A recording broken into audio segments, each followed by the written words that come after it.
You're listening to Finding Fortitude, a podcast that aims to help former athletes take good care of their minds and bodies through sustainable, evidence-based health habits. I'm your host, Dr. Tori Williams, a physical therapist, coach, and fellow former athlete who is ready to be part of the change in healthcare and who is on a mission to learn and share about all things health and well-being so that you can be equipped with the knowledge and tools to live your best life. As a reminder, nothing shared on this podcast should be considered medical advice. Let's get started.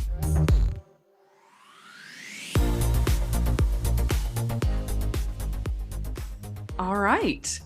So welcome back to episode 3 of Finding Fortitude. I am super stoked to be joined by my friend and colleague, Ashley Berry, today, who is a strength and conditioning coach out of Chicagoland.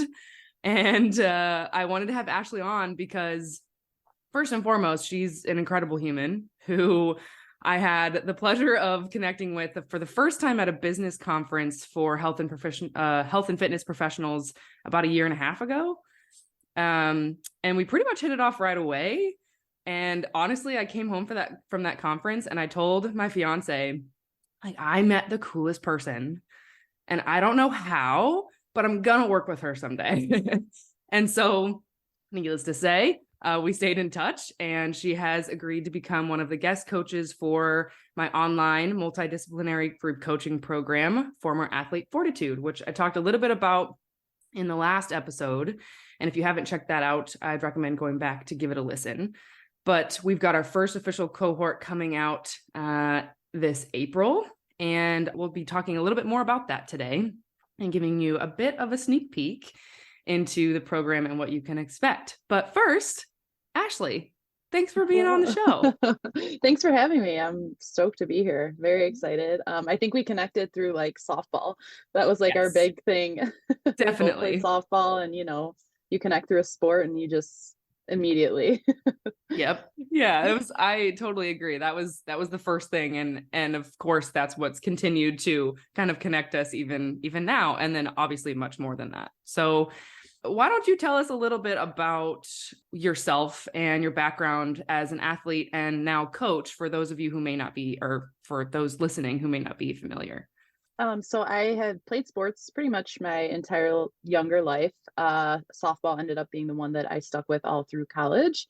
I've always been someone that enjoyed physically moving my body. Like, it's just something that brought me joy. I had fun doing it. And so playing sports and also having a parent who went to the gym regularly kind of brought me into this realm of fitness. And then at the time we had a lot of bodybuilding magazines. Wasn't too much social media, but mostly magazines. And so I started honestly just like doing the workouts in there. And I had a softball coach that, put us through workouts, and I just found that I really enjoyed it. And it left me feeling more empowered. And I like the feeling of being strong and athletically moving. So I ended up going into exercise science, got my degree in that. I have also a certification. I'm a massage therapist too. I don't use that as much, but I did go back to school for that. So I kind of have that about you. Yeah.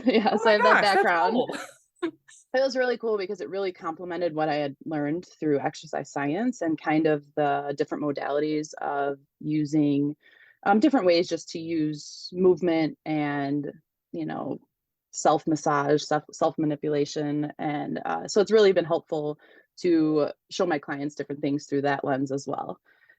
So then I became a certified strength and conditioning coach, and originally was thinking that I wanted to do collegiate strength and conditioning. And I started doing an internship with mostly high school athletes, and then ended up working at the high school that I went to and found that I loved it. I especially loved working with the girls and kind of prepping them for college as opposed to working with them when they got to college. So that's been really fulfilling. And I also work with quite a few former athletes, because what was happening is, as I was at the school longer, we started having girls that were graduating college and reaching out and just kind of not really knowing what to do or where to go. And I'm like, wow, it made me realize I can do an even better job of kind of preparing them for that as well. Because at some point, they're not going to be competitive athletes. Like they're going to have to, change priorities and their identity. And so kind of having those discussions before they get there, and then using movement as kind of the modality for that. So Yeah. Yeah, that's awesome. And it's honestly an area that's so needed to have like high quality coaches for young girls. That is something that, I unfortunately did not get to experience, at least in the way of certain levels of sport. There weren't those coaches who were looking out for me in my future. Not to say that there were none. I did have some when I was really young, some great coaches. And when I played in junior college, I had a great coach, but there were gaps in there, where I do think having a really dedicated, high quality coach would have made a huge difference. So absolutely. I think the work that you're doing is really important. Thank you. Yeah, I think also my own experience of, similar to yours, just always kind of having to push through, not even knowing what like listen to your body means. Mm-hmm. And then just having coaches that would be like mad if you were injured or in pain. And so you just kind of like didn't say anything and work through it, as opposed to like, hey, is this something we should work through? Is this something we need to pull back from? Are we looking at the volume of your practices? Are we looking at the volume you're doing in the gym? Like, and actually like collaborating with the athletes so that they know that there's nothing wrong with them, and that we can work towards you feeling better, and that you shouldn't have to necessarily just always be in pain, and that's just how it is. So I Yeah. totally agree. Yeah, for sure. And so that kind of brings me to my next question for you, which is, I know, like you said, you work with current athletes and you also work with some former athletes. So what are some of the biggest issues that you tend to see with the clients you work with? Like what kinds of concerns or challenges do they have, or what do they face when it comes to exercise and fitness? There's a couple. I think one of the biggest ones is comparing their current abilities and their current body to that of when they played. And so just helping them work through that it's okay that it's different now. Your life is different now. You're different now. So that's okay. And also we get to change your training to work for you. Like we don't have a set timeline based on seasons aside from seasons of your life, but I get to give you the tools to then decide for yourself where you're at, when to push, when to pull back. And so it's just this constant learning of trying not to compare to your former self or to whatever anyone else is doing as well. And just deciding like, why are you doing this now? Like what's in it for you? So a lot of them like do things outside of the gym, play tennis. I have one that loves hiking, and like she's in New Zealand right now on like a huge hike for multiple days. And so them being able to see how their training then can benefit these other things outside of the gym, and also like their mental health.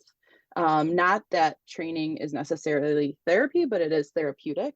And Absolutely. I think in a world where people aren't moving necessarily enough, we don't necessarily need more rules around it. Like I just like to provide tools so that they can decide what's best for them, and then also assurance and support and guidance and collaboration, and like let's communicate with this. I think the other thing is this like self-trust and trusting themselves to decide, and to like, how does this feel? How are you feeling today? I really like having them check in with themselves before every workout, so that if things do feel heavy or things are moving really great, like they have a better understanding of why that may be. They got really good sleep, they're managing the stress in their lives, or maybe it's more of a stressful time, and so you might need to pull back a little bit in certain areas of your training. And so they're seeing how all these different branches of training can benefit them and benefit their life and their overall health and how they feel. And I just don't think we can separate like the mental and the physical. So those are probably the two biggest things I see. Yeah, honestly, and I'm a huge believer of, not being able to separate mental and physical. And I think believer is probably the wrong word, just because it's facts. We know this. We have science to back this up. And all of the things you said, I would argue also help people show up more consistently, right? Because if there's a deeper why to why you're showing up, that's going to help you show up. And also just more benefits other than the physical. You're realizing, oh, okay, there are other reasons why I should be doing this. And that also may allow you to kind of auto regulate during an exercise session and say, I don't need to go 100% today. I can Absolutely. just show up, right? I literally have a client who some days it's like that. She's dealing with multiple other things.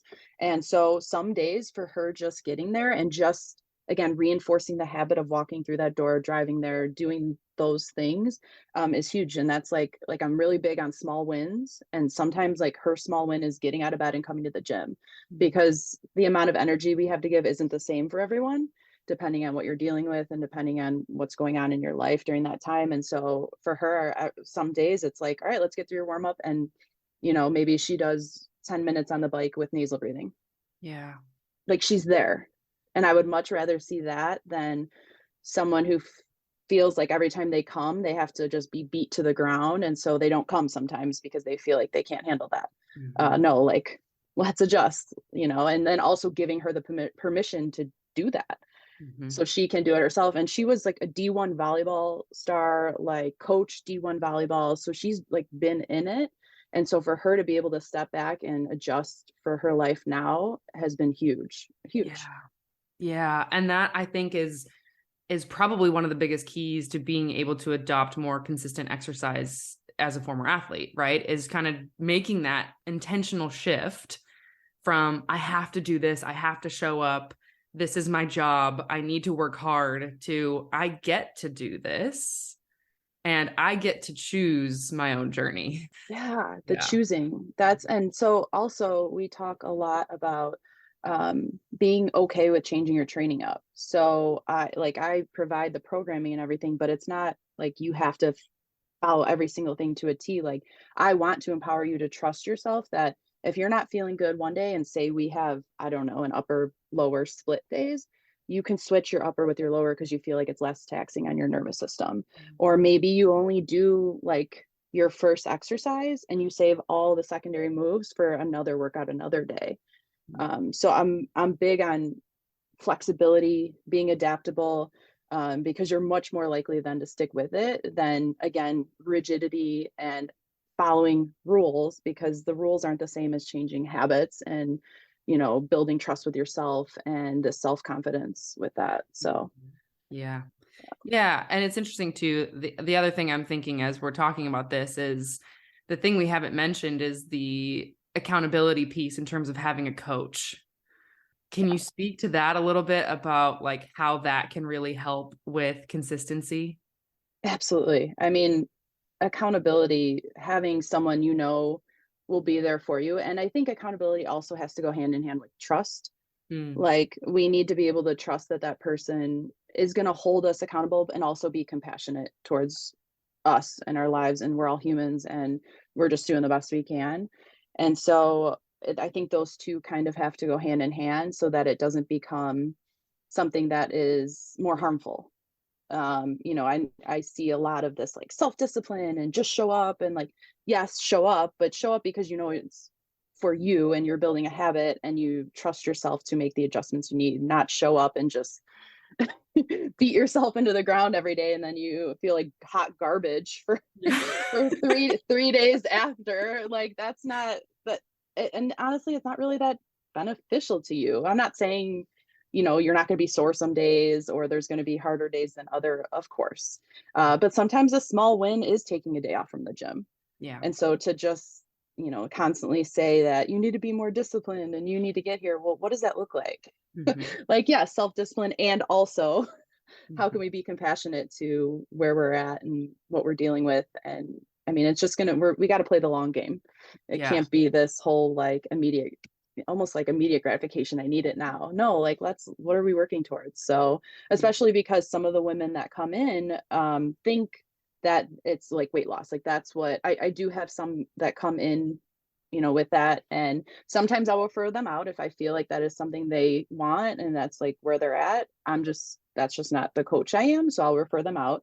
And then others, it's like, all right, let's see what else there can be. I'm cool with you having those goals. You get to decide. Like, I'm not here to tell you that's wrong. Right. And also, what else can we focus on and work? Because what ends up happening is that those weight loss goals kind of like just fall to the side because they feel better. Mm-hmm. And they're able to show up with more energy in their life and their sleep's improved, and so they see all these other things that happen, and it's like, oh, I didn't realize training could be for something else. Mm-hmm. I just thought it had to be for weight loss. Yep. And so that's really cool to see. Oh, I love that. Yeah. And I'm all about like meeting people where they're at. Right. And I think that's the best way when it comes to behavior change to actually help someone move in the direction they want to go.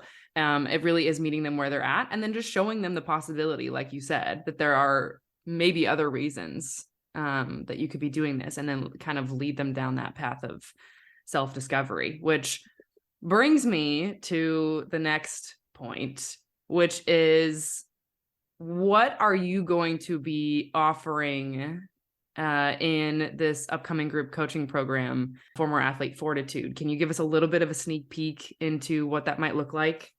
Absolutely. I'm really, really pumped about it because I like providing people with the structure and the containers to move their bodies and to see what training could look like for themselves.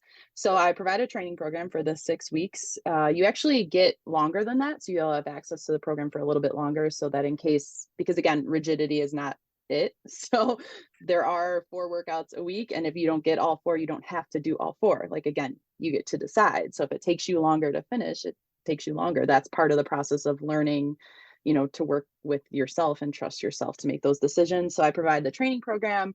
I also love showing people that the moves can work for you. So I like providing ideas around using different constraints around movement, because it doesn't have to be a barbell back squat. I think we have these ideas that there's the epitome of specific moves, and in reality, they're all just tools. So unless you're someone who is an Olympic lifter or a power lifter, and you don't necessarily have to use a barbell. There are many other ways to load patterns and to make those patterns work for you again. So I love using movement to make you feel better and get stronger along the way. You'll learn a lot about breathing, the body's responses to breathing, how we can use breathing, because there are actually many different ways that breath can be used with training. So we'll go into that. Which is something that I learned about more from our last, I learned a lot from you our last round. So we've run this program as a kind of a beta testing version last fall. And Ashley talked a lot about using breathing in training. And I had learned a lot about breathing in terms of, down regulation of your nervous system and more as a pain management strategy. But I had not even gotten close to going down the rabbit hole of breathing with training. And so that was a really cool thing that I learned from you last round. Sorry, I interrupted. No, absolutely. I get excited about this because I see it every day. Yeah. I have high school athletes using it, and it doesn't I think people think breathing and they're like, oh, laying on the ground, and it's definitely not that. It's showing you how we can manage pressure through movement. So it's like getting you stronger in these positions that leave you feeling better later and able to manage pressure throughout your life and your day-to-day activities. We can use breath to improve range of motion, which is just it's just wild to me that it almost felt like that was the missing piece to mobility. And for a long time, I just assumed I was someone that couldn't squat because it was painful. It didn't feel good. And I could never get past 90 degrees. And I was just like, well, this is just what it is. And I'm a strength coach. So then you have that imposter syndrome of I should be able to do this. So then I realized wow, I could just make this movement work for me and put myself in position. So I use heel wedge, I front load, and my squat is 10 million times better than it was 2 years ago. But again, it took time. Yeah. It took patience. It took me being okay with the process, scaling back, which is so hard, I think, as an athlete, learning to when to push and when to pull back. And that if, I like using rate of perceived exertion, which is it's RPE for short, and it's a scale of 1 to 10. And I like teaching my athletes how to use that and what that feels like. Because I think in athletics, we tend to only know, balls to the wall 110%. And then again, that's not looking at the long-term growth. Like we want just little by little and you to be able to know what 70% feels like.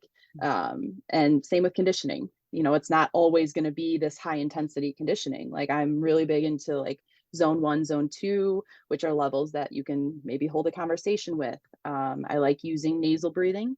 So you can do circuits, you can do it with, again, like a zone 1, zone 2 conditioning, because that helps us manage anxiety levels. It teaches our body that, hey, with less oxygen, we're still okay, like we're safe. So there's so much like improvement I've seen with using breath in different ways.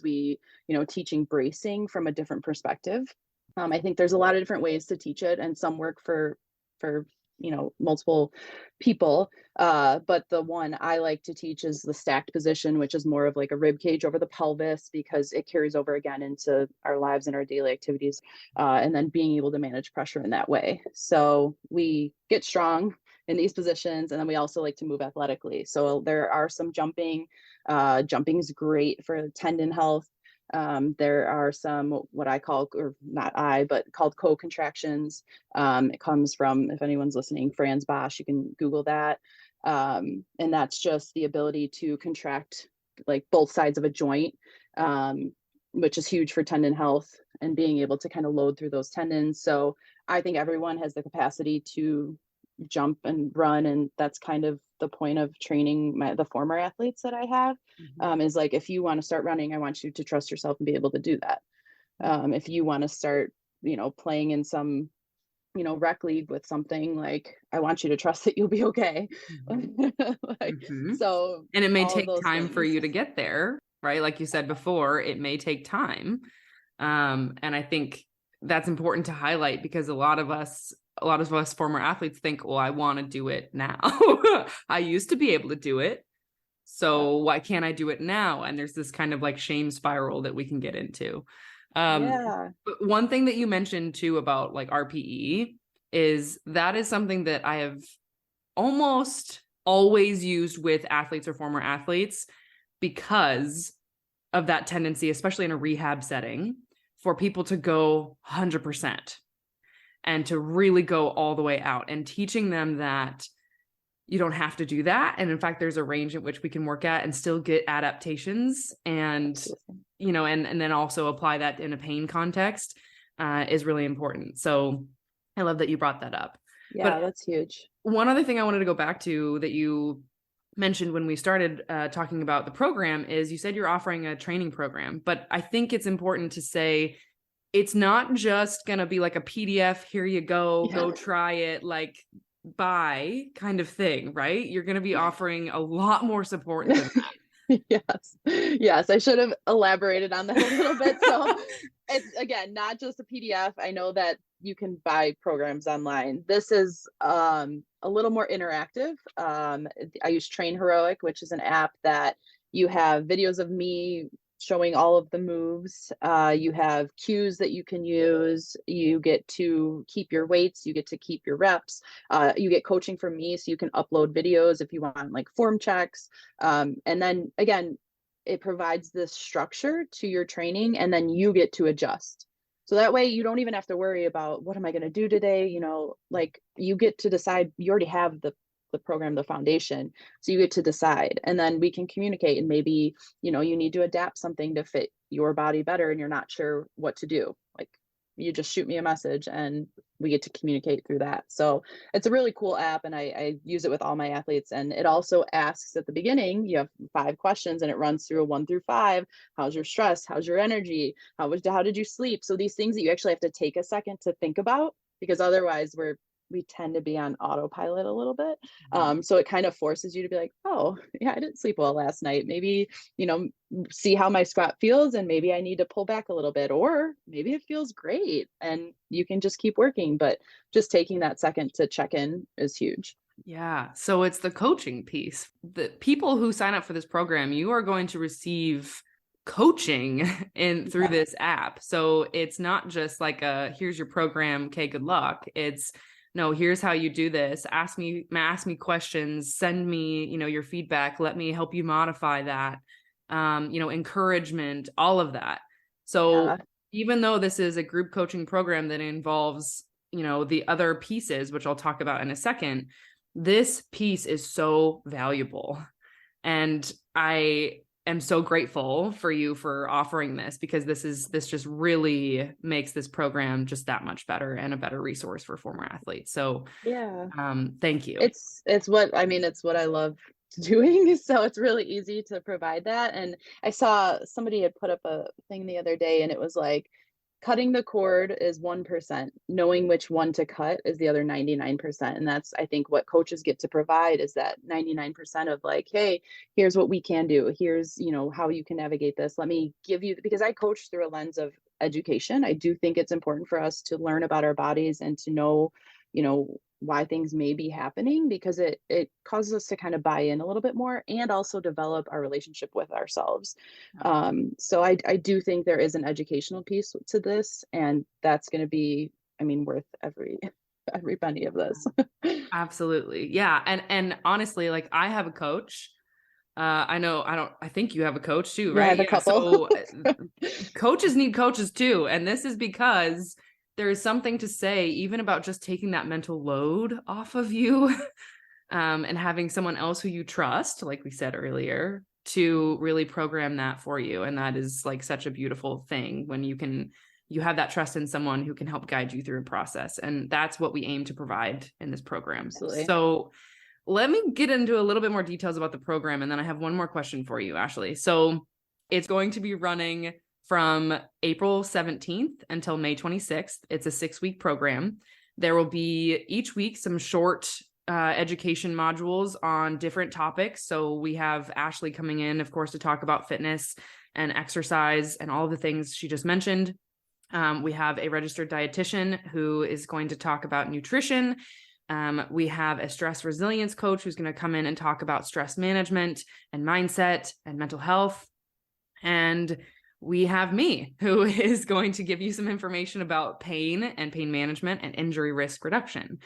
We also will have weekly live coaching calls where you will just be able to come on and ask your questions to each of the coaches. And they are designed to really help you get unstuck and moving in the direction of the life that feels healthiest and most fulfilling to you. And we leave that vague on purpose because everybody's kind of on their own journey. You'll also get a private community where you can ask the coaches questions and engage in meaningful conversations with the other former athletes and receive lots of support and encouragement there. And then, of course, like Ashley just mentioned, you'll be getting a guided exercise program with in-app feedback and support provided for the duration of the 6 weeks and beyond. This is a program run by former athletes for former athletes. And we are really big on making this really a whole human approach to health and pain management in life after sport. So if you're interested, applications will be opening on April 3rd and they'll close on the 14th. You can join the wait list to make sure that you don't miss out on any details, and to get first dibs on applying. I will leave that link in the show notes, and you can also find it on my Instagram. But Ashley, is there anything else that you want the people to know, or something you've been thinking about lately that you think might be helpful for former athletes to hear about fitness? I think that your worth is inherent. That's a big thing that I want people to know. It is not related to your capabilities, your body, or anything like that, or how you do in the gym. Like, you're worthy just by being here. And also that I think everyone has the capacity to still move athletically. I don't think that it has to be one of these things that, oh, I'm just not an athlete anymore. Or, I mean, you get to decide, but I do truly believe that everyone has the capacity to move in ways that they feel are athletic. And I think it can actually benefit your life as well to still do those things. So Absolutely. Oh my gosh, I love this. Now you all can see why Ashley and I get along, and why she and I have stayed in touch, and why we're working together on this program. So, very honored to work alongside you. oh, thank you. I love you. It's been a pleasure working with you. And I'm so glad that you were able to come on the podcast today. I know that honestly we could talk forever. So I'll have to have you back on later when we have more time and can expand on some things. I would love that. That'd be great. Awesome. Well, thanks. Ashley, last thing, where can people find you if they want to connect with you? So I am on Instagram at Barry, BARRY _strength, and feel free to reach out there, DM any questions that you may have about the program or just in general. I'm there. And yeah. Awesome. All right. Well, thank you again for being here. I am so stoked to have had you on, and I'm stoked for this program. And I hope you have a great rest of your day. Thanks, Tori. Thanks for All right. having me.